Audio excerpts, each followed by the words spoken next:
Shalom Aleichem, and welcome back, everyone, as we continue in Masechet Sanhedrin. We are holding in the ninth parak, beginning of the ninth parak, Be'elu Hein Hanisrofin, and these are the ones that are burnt. Okay, so we know that we have skila, sreifa, herig, bechenik. We have sekila, stoning. We have sreifa is burning, herig and heinik. We have the sword as well as the strangulation. So in the last couple of parakim, we were dealing with the hilchot of sekila. So this parak picks up with sreifa, when the individual, the transgressor, the person under the avirah, would get burnt instead. So the Mishnah starts off with hanisrafin. And these are the following people who are burnt. Who is it? So the first case is Haba al Isha Ubita, someone who comes onto a woman and her daughter. Okay, the Mishnah, if you look at in the art scroll 7583 note 2, he says, you would think it means a woman, someone who marries a woman and then has relations with this woman's daughter, right, from a previous marriage. But he says this can't be the case, because we're going to see the Gemara is going to say that it seems to mean that both the woman and the daughter are forbidden to this man. Haba al Isha Obita, the Gemara is going to say that it seems to imply that it's both that are usher to him. So we're going to have to figure out who it is. Okay, so let's wait for the Mishnah. Let's wait for the Gemara to get into that. Now, in this case, where a man is with this woman and then his daughter, whatever this case is, in such a case, both the man and the woman he sins with are burnt. There's another category of a person who gets burnt, and that is Uvat Kohen Shizanta. We already saw this a couple dafim back. That a Bat Kohen, a daughter of a priest, she commits adultery, so she's married, and she commits adultery, then instead of giving the regular punishment that we give to a Bat Yisrael, if a Bat Yisrael, fully married, commits adultery, we do what's called chenik, we do strangulation. In this case, by a Bat Kohen, a daughter of the priest, we would give her, we would burn her, but not the person she sinned with. The person she sinned with would get regular chenik. So it's a difference in the cases. When there's relations when there is improper sexual relations between a man and a woman, then it would, and their punishment is burning, then both of them get burnt. But if it is a Bat Kohen who commits adultery, then the man who commits adultery with her gets strangulation, where she is burnt. Okay, that is the difference in those cases. Now the Mishnah says, Yesh v'chal isha ovita, in this case of the woman and her daughter, that this man and the person he sins with would get burned, there is more categories included in them. The first set of categories is bitom, uvat bitom, uvat beno. Okay, bitom, uvat beno. What does this mean? His daughter, his granddaughter, and his granddaughter from his son. Okay. Okay. So let's take a look over here. There's a nice diagram, and I'm going to try my best to show it. Let me move the camera a little bit this way. Here. Okay. Fine. So in this picture right over here, it's hard to point out. Turn the camera this way. Okay, I'm maybe this side. So this man right here, he is the person who's transgressing. He is the sinner. Okay, so we said he's not allowed to be with his daughter. So that's his daughter, right? Let's say this is his wife right over here. Even if it's not his wife, meaning he didn't get married to her properly, but he had relations with her out of wedlock and had children. This is the case of our Mishnah right now. It says Bito, his daughter, and Rashi says it means even if he had it out of wedlock, right? So his daughter, if this guy has relations with his daughter, he is burnt, she is burnt if it's done both willingly, right? He's burnt, she's burnt. If he has relations with his daughter's daughter, that's her. Okay? So her, burnt. He gets burnt, she gets burnt. Same applies to the his son's daughter. So he has relations with this woman. They have a son. The son has a daughter. So his granddaughter from his son, he has relations with her. Also, would also get burnt. Both of them will get burnt. So that is the subcategories is of this Isha Ubita. Okay, Isha Ubita, a woman and her daughter is the daughter and the granddaughter. The daughter, the man and his granddaughter from his son. That's one category. So that's three. That's three people that if he does sexual relation with, they will all get burnt. Then the Mishnah says, next case is uvat ishto, uvat bita, uvat bina. Okay. So now it's a bat ishto. Bat ishto means the daughter of his wife. Okay, not necessarily his own daughter. The daughter of his wife. So his wife came into the marriage with a daughter already. So here is the guy right here.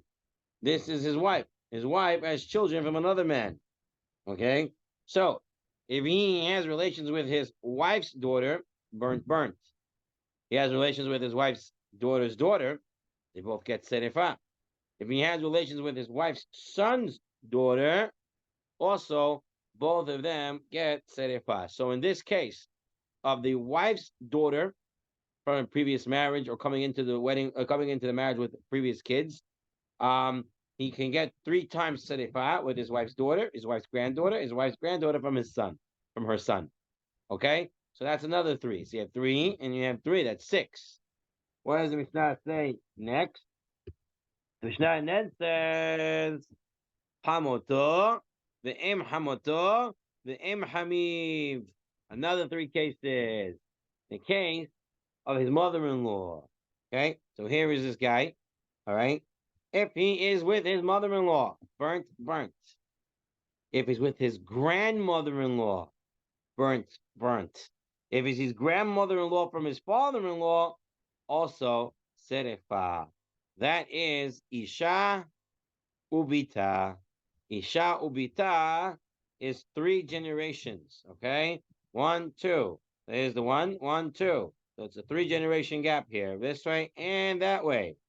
Okay, so it's to the granddaughter and to the grandmother-in-law.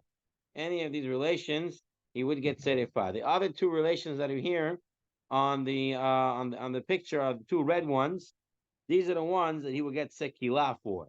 Okay, he would get stoned for. That is if he was with his mother, his own mother. Right, we saw that before. And if he was with his own daughter-in-law. Right, daughter-in-law, if he's with his kala, with his daughter-in-law, he will also get sekilah. And those are the 2 cases that he gets sekilah. For the rest of them, he gets serifah. All right, so that is the 9 cases that are in the Mishnah that lead to serifah. The 9 cases that lead to serifah. Okay, fine. All right, said the bracha before.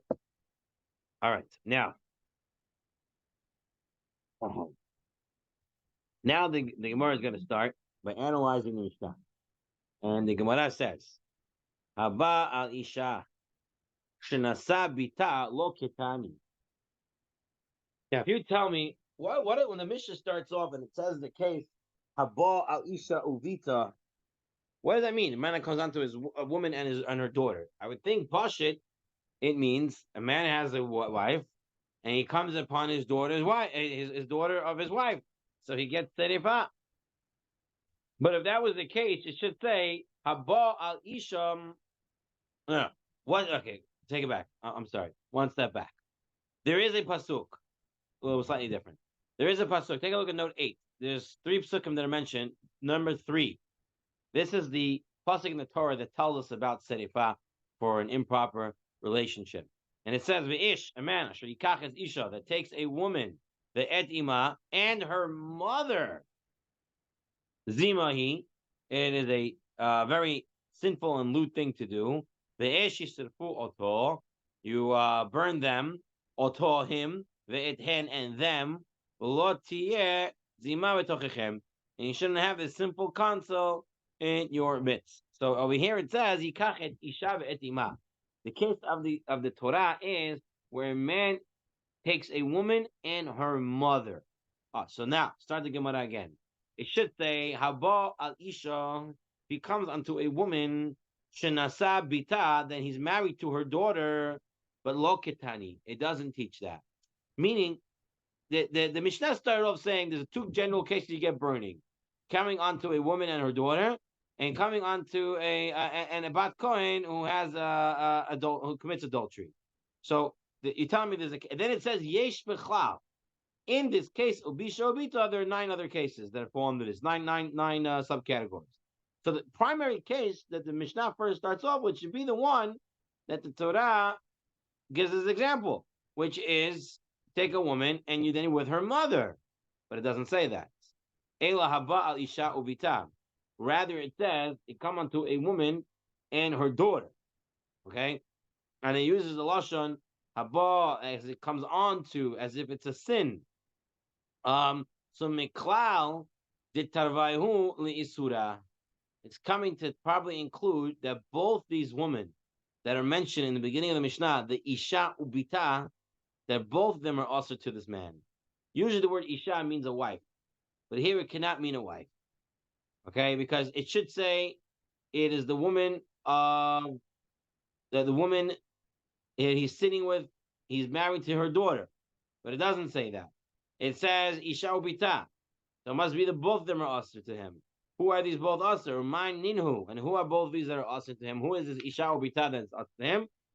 Chamato ve'em hamato. You know who the isha is? That's his grandmother-in-law. Ve'em hamato, hamato ve'em hamato. So it's his, isha is his grandmother-in-law, and her bita, her daughter, is his mother-in-law. And those are the 2 cases that the Mishnah starts off with. Mishnah starts off, haba al isha ubita, the man has relations with his mother-in-law and grandmother-in-law, then they all get serifa. Okay, for each of those relations. By the way, it doesn't have to be both of them. This thing is, you get serifa for one of them, being with one of them. You don't have to be with both of them. Now, in all these cases, by the way, the woman that he's married to, his wife, she never gets serifa because she never sinned. She's permissible, and he's permissible to her.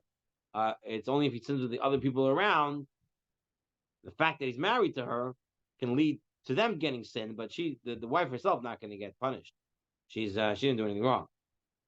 Okay, so fine. So where are we holding the Gemara? The Gemara seems to be saying that haba isha ovita means that you're also to both of them. Who are these both? Who's isha ovita? It's your grandmother-in-law. That's the isha obita is your mother-in-law, your grandmother-in-law's daughter, and that becomes the case that the Mishnah starts with. So now the Gemara says isha ovita, and then it says that included in this category of isha obita, there is the other 9 cases. What does that mean? That means that the primary case that the Mishnah is bringing down is the one that's mentioned in the Torah.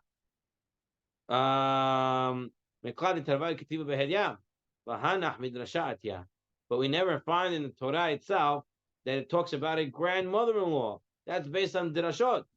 So you're telling me when it says isha obita, that's the primary case. The primary case is based on the pasuk isha sherikach es isha ve'es ima. So there, it's only the mother-in-law. It doesn't talk about the grandmother-in-law. But yet you're telling me isha obita means both the grandmother-in-law and the mother-in-law. Where do you have that beferush in the pasuk? So the Gemara says it depends who you're learning like. This all makes sense. The Amar Mashmaot Dorshin Ikabenahu Matitan Mani Rabbi Akiva. Okay. We have a Machloket Rabbi Shmael and Rabbi Akiva. and there's no difference in halacha, but how you're darshaning it. And our Mishnah goes to Rabbi Akiva.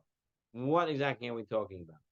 Okay, so it's nicely explained in note 12 in the article in 75A4. We'll explain it outside. The pasuk that we've been reading.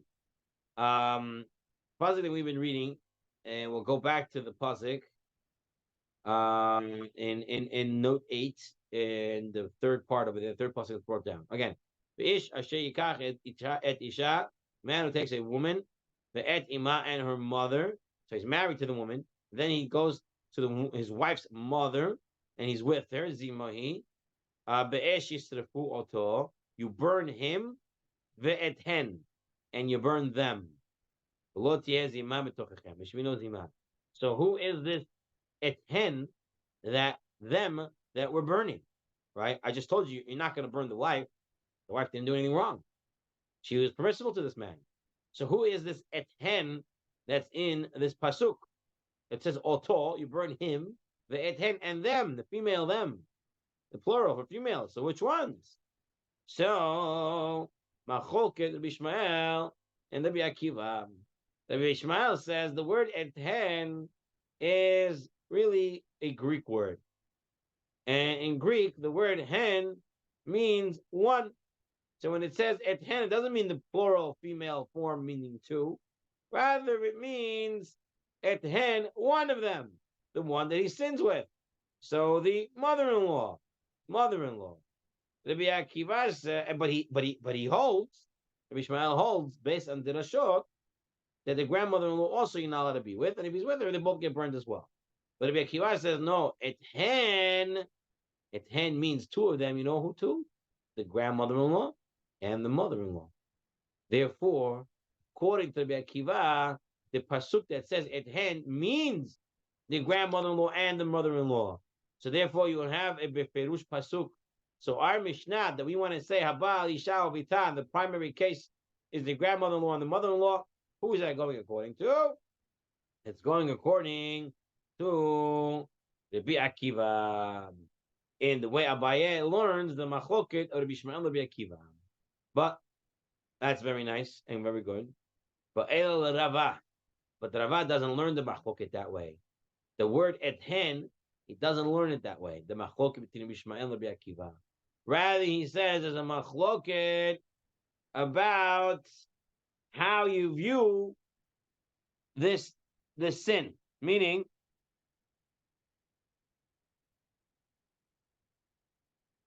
Rabbi Akiva says, you know what et hen means? Yes, it's plural, but it means that the wife has to be alive.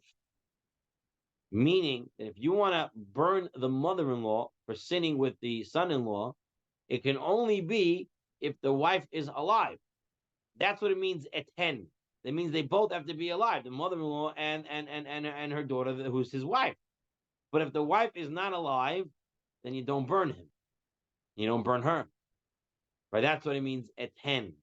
But Rabbi Ishmael says, et hen means one, meaning as long as the mother-in-law is still there and she's sinning, even though the wife is not alive, still they would get burnt. So he's looking at et hen to deal with the case of if the wife is alive or not. So that's what Gemara says. El Rava, but according to Rava, the Amar Hamotola Hamita Ikabenayu, who says the whole machloket is what happens if he sins with his mother-in-law after the death of his wife. So Matanitan Mani, who's the Mishnah going according to? Because no one says that it means mother-in-law and grandmother-in-law, and you're telling me it says Habal Isha Ovita means the grandmother-in-law and the mother-in-law, and it has to be finished in the pasuk because we're saying from but that we have more cases to add, so it cannot be. So according to Rava, what is it? Rava says, you know what? You're right. Tanacha. Change the Mishnah. Make it the primary case that's brought down in the Torah. A man who is with a woman that he's marrying to this woman's daughter, right? This is vikach ish es isha the es ima, right? That is the case. If he's with a woman who with a woman whose daughter he is married to, and that's the end. Now, yesh v'cha isha uvita.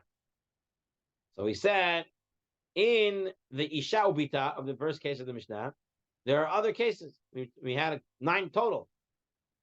One of the last cases was Hamato, his mother-in-law, the Em Hamato, and his mother-in-law's mother, the Em Hamib, and the mother of his father-in-law. So the grandmother-in-law from the father's side. Now, why did the Mishnah have to add these cases? Meaning, according to Abaya, the word Isha Ubita in the Mishnah means already the mother-in-law and the grandmother-in-law. So why you have to say it again at the end? Chamatov, Im Hamatov, Im Hamid. Labaya, you know why it says all 3? Adedeka by the Mitna Im Hamid, because it has to say the mother of the father-in-law. So Taninami Hamotov, Im Hamatov. So it says mother-in-law and mother-in-law's mother. Meaning, we want to put all 3 in the same place. Remember, you're learning this Mishnayot by heart. You want to learn the whole by heart. You want to set them up in categories.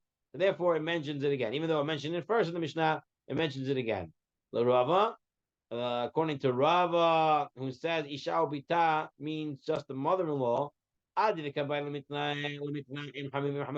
has to say the grandmothers of the mother of the mother-in-law, right, or the mother of the father-in-law has to say you teach you both.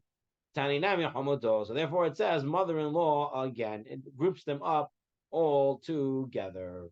Okay, so basically, outside, just to review to this point, was we had a Mishnah. Mishnah started with the case of Isha Ubita, and then it says from this case we have more cases. So what is this case Isha Ubita? It has to be a case that's from the Torah. And what case is Isha Ubita? So the Gemara, it should have said this man had relations with a woman whose daughter he's married to, but it doesn't say that. It doesn't say that. Therefore, it must mean that he's usher to both of these. Isha Ubita. What's this case? Grandmother-in-law and a mother-in-law.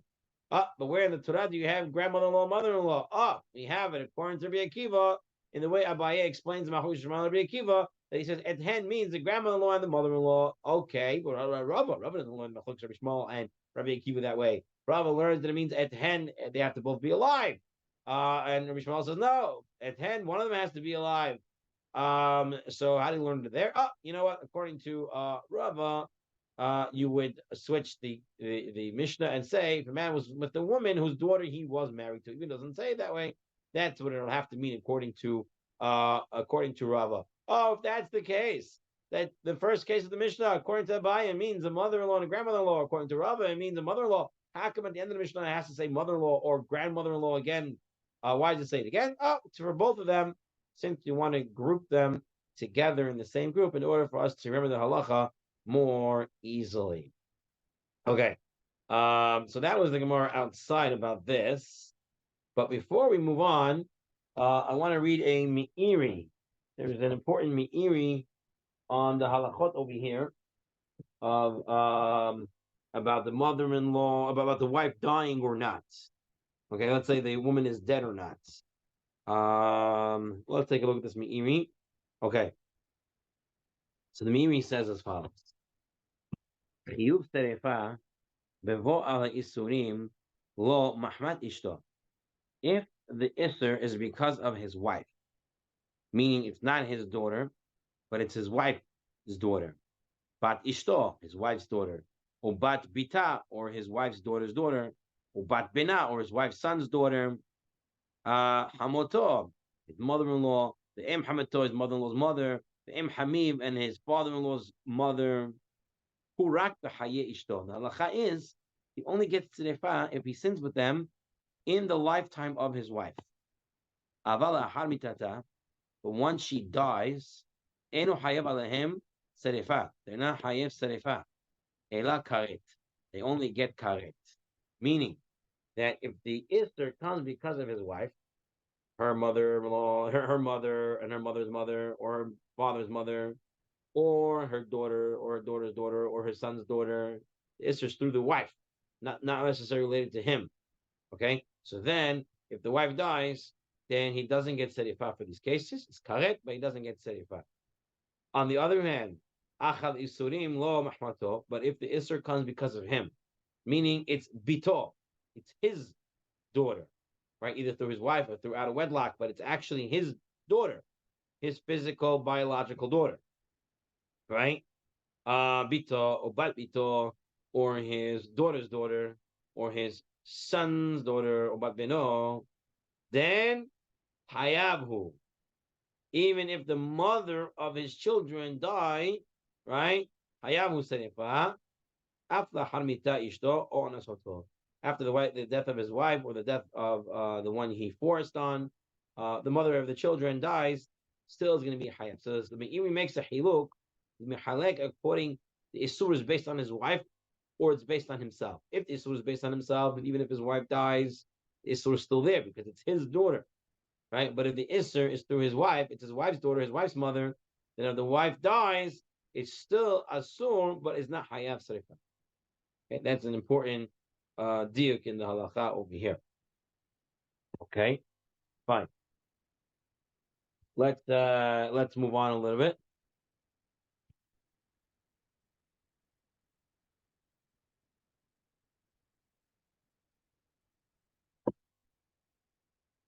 Okay, so now the question of the Gemara is, as we are on 7585 in the art scroll on Ayin Hey Amud Aleph, it says Menhanimili, how do we know this? How do we know that all these people get 75?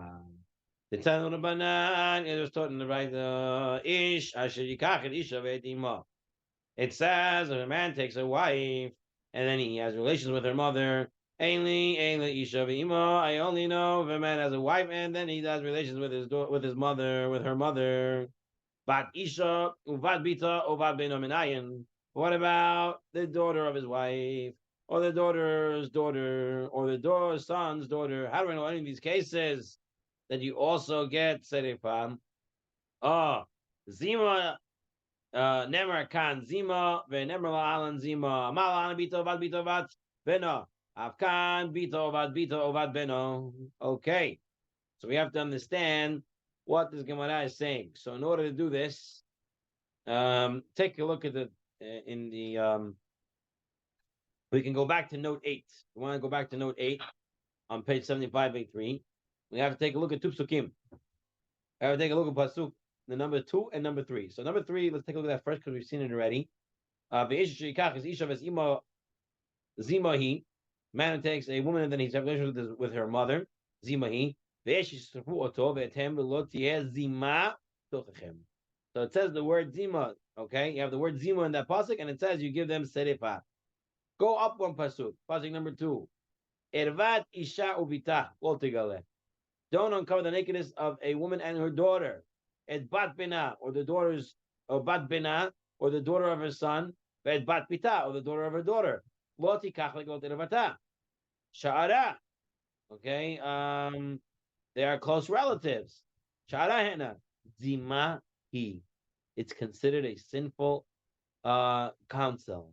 So you see the word zima again is in this pasuk, where it talks about the wife's daughter and the wife's daughter's daughter or the wife's son's daughter, and it uses the word zima.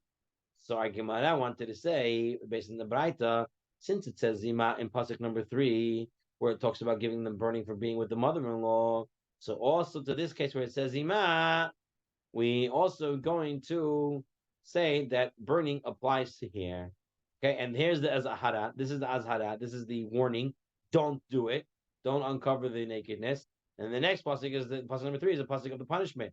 And we're making gezerah shava between these two psukim. So you have a warning for both, and you have now the punishment for both. And the punishment is serifa, and the punishment is burning. That's how we know that these cases get burning. Now the Braita continues. The next few lines of this Braita is going to be very enigmatic, puzzling. And the Gemara is going to have to break it down for us. So let's just look at the words, and hopefully we'll come to an understanding from it. Menayin, la'asot zecharim kenikevot. How do I know to make the zecharim, the males, like the females? Nemer kan zima, v'nemer lahalan zima. It says here zima, and it says there zima. Ma lahalan zecharim kenikevot. Just like over there, the males are like females. Av kan zecharim kenikevot. So too here, the males are like females. No idea what this means. We'll have to wait. Next. How do I know to make the bottom like the above? Make below like what is above. Here it says zima, there it says zima. Mala halan lamata kilamala.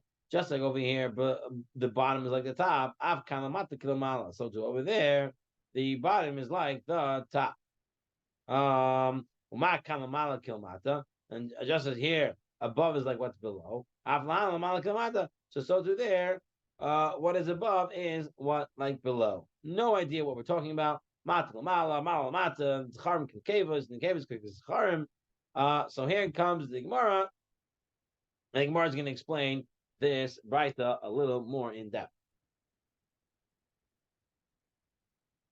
Amar Mar. Menayin la'asot zecharim kenekevot.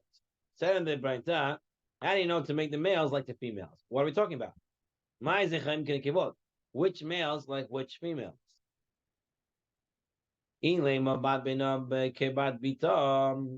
Are you saying to make the wife's son's daughter like the wife's daughter, right? Maybe that's what it means. We know that the granddaughter of the wife you're also to be, but that's maybe from the daughter's daughter. How do I know the son's daughter? Maybe that's what it means. Make the zacharim kenekevot. If it comes from the son's daughter, also asur and chayav seifa. Gemara says no. That's a preferred pasuk. Remember in pasuk number 2, it says lo tegale et bat bina, the daughter of your son. So there cannot be the brighter means make the males like the females. Ela, what it means? Em chamim ke em hamoto. Oh, it means make the mother of the father-in-law like the mother of the mother-in-law. That's what it means. Make the zechem kenekevod. Gemara says, what? Can't be. Hashta em hamoto kamalan. We didn't even yet start talking about the mother of the mother-in-law. Em hamim. So you're saying we're going to start? We already talked about the mother, the mother of the father-in-law. You're not even talking about the mother of the mother-in-law yet. Then you shouldn't be talking about the mother and the father-in-law yet.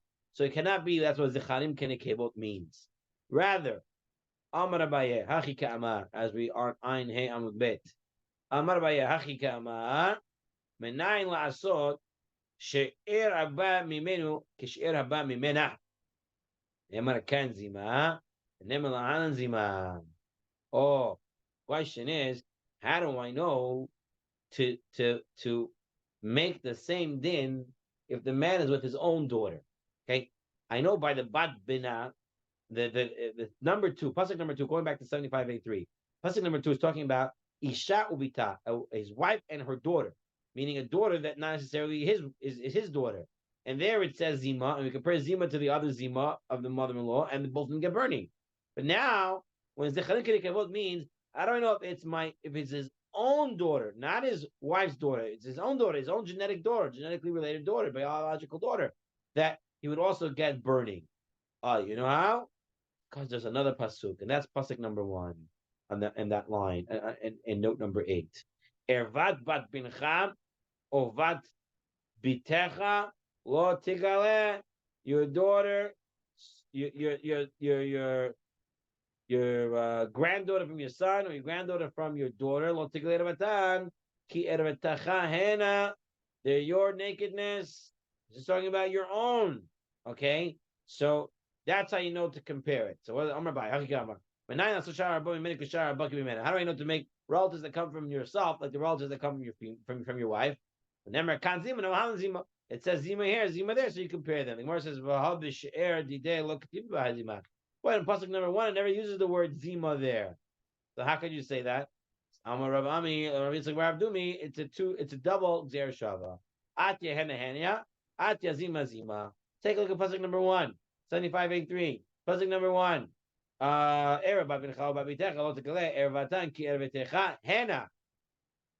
says henna. Okay. Then in pasuk number 2, towards the end of the word, it says, and then the pasuk says, Shara henna zimahi.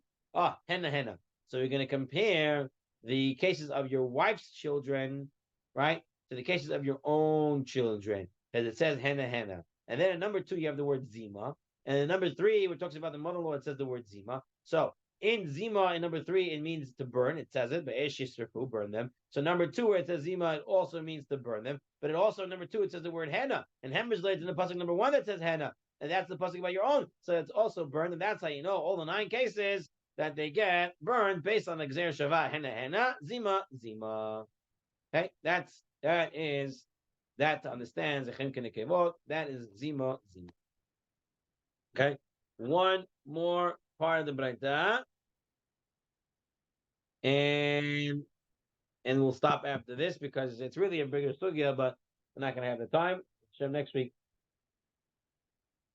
we'll finish up the entire sugya over here. But let's take a look at the next part, just to finish up this Braita that we've been dealing with to explain how to understand it. So Omar, then it said, Menayin, how do you know? The Braita said, how do you know? La'asot lemata kilmala, to make the one on the bottom like the one above. So the Gemara's question is, what does it mean, lamata kilmala? What does it mean, make the bottom like the top? My lamata kilmala, make the bottom like the top. What does it mean? If it means bat bena uvat bita kivita, to make the granddaughters like the daughter, right? The granddaughters are further, they're lamata. Make them like the daughter, which is lamala from them, which is a closer relative, right? How do you know? And maybe that's what it means. Make the mata, the granddaughters like the daughters. But that's already listed in the pasuk. The pasuk said in pasuk number 2 on 75:83, right? Ervat isha ubita lo tikale et bat bina ve'ad bita, talks about the granddaughter. Before that, it talked about the daughter. So you cannot tell me it means make the granddaughters like the daughter. That's already done in the pasuk. Ela, it must mean em hamiv ve'em hamoto kehamoto. Make the grandmother-in-laws from both the mother's mother and the mother-in-law's mother and the father-in-law's mother, kehamato, like the mother-in-law. That's what it must mean. Gemara says, what? Hai lemata kilmala. And that, is that a case of making below like above? Remember, it says, make the bottom like the top. It's not a case of bottom to top. That's make the case of top to bottom, right? Because you remember in the diagram that we had here, the mother-in-law, the grandmother-in-laws are all the way on the top. So you should say, should make the top line like the bottom line of the mother-in-law.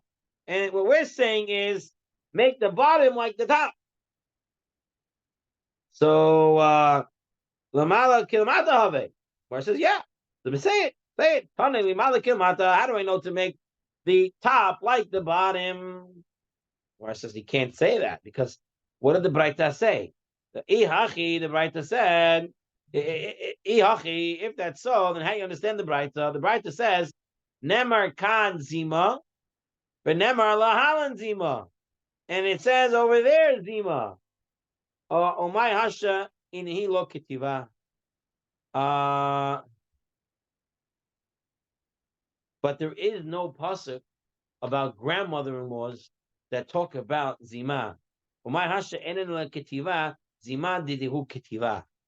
You can't tell me, you're telling me, what you just said was like as follows. If you wanted to say, make the top like the bottom, right? Make this top, the top line of grandmother-in-laws, like the bottom line of it, underneath it, the mother-in-law, because there's Zima here and Zima here. But there's no pasuk in the Torah that talks about grandmother-in-laws. Even though, according to Rekiva, the word et hen includes a grandmother-in-law, still there's no pasuk that talks about it. You're saying compare pasuk to pasuk for both of them, it says Zima. That cannot be, because you don't have you don't have a pasuk that actually says about them, right? You're saying compare these two psukim. There's no. This is all learned from one pasuk, so there's no two psukim zima zima. Doesn't exist. Amar Abaya. Abaya said, okay, you know what that means? Hakika Amar. Menayin la'asot shlosha dorot lemala ki shlosha dorot lemata. Ooh, that's the question. This is the question. How do I know to go 3 generations on top, just like I have the 3 generations on the bottom, right? The daughter and the granddaughter. How do I know to do that to the mother-in-law and the grandmother-in-law? How do I know to go 3 generations each way? How do I know? I should go up 3, like I go down 3. You know how?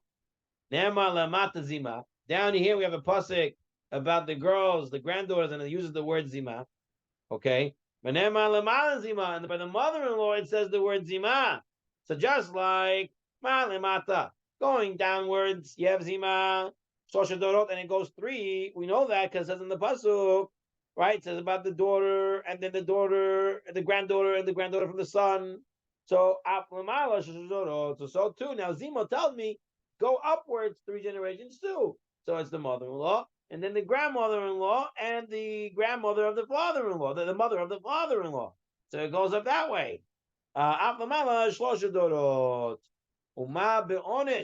just as in the punishment below, we learned it's like above, meaning that just like it says by the mother-in-law it's burning, we said that the daughter and the granddaughter is also burning. So the warning we have by the granddaughters, we also use that warning for the mother-in-laws. That's the way to understand that Braita, according to the way we explained it just now from Abaye. Okay, we have one more answer, and with this answer, we will conclude today's shir. Ravashi Omar, don't switch around to say, make the above like the bottom. Rather, leave it where it says make the bottom like the above. But what does bottom mean? We were saying it means the generation. It means the sinners. No. Oh, kitikatani. My lamata bi isur. Ooh, that's what he means. How do you know to make the bottom like the top? Meaning, how do you know to make this generation that's further away like the generation above in the isur? And there, how do you know to make it further above like it is further down? Okay, that so you have zima. Okay. How do you know to make this further away mother-in-laws to make it like this mother-in-law, right? How do you know to make it the mata, the further away relative, the one that's further away, like the one that's closer in the isur? Oh, so we learn it from the bottom. The zima here, and it goes. We know the zima by the granddaughters. Everything is mentioned. The daughter, the granddaughters, and all of them get seifa. So we do the same thing on the above. All of them get seifa, but just lamata means further away in the isur. Below in the gravity of the prohibition, as it says over there. Okay, so that was the Braita, and the Gemara next week, Hashem, will continue to explore this Braita and questions based on these understandings. Okay, I'm just trying to see if there were any other halachot that I mentioned. No, I think we mentioned all of them. Okay, any questions?